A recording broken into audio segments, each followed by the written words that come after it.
হচ্ছে একটা অ্যাকুয়ারিয়াম। আমি নাফিস ইসলাম জায়গায় এসেছি। এই দেখেন, এটা হচ্ছে অ্যাকুয়ারিয়াম।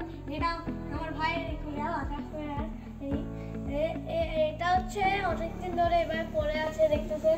লাইট আছে, দুটো ফিল্টার আছে, এই দেখেন।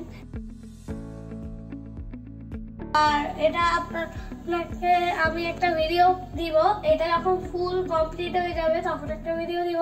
After 1 week, আমি একটা ভিডিও ছেড়েছিলাম, ওখানে আপনাকে বলেছিলাম যে আমি এটা সেট আপ করবো। এই যে সেট আপটা দেখেন, এটা আপলোড করার পর কত সুন্দর হয়েছে। আর কে তো দেখেন, এটা করতে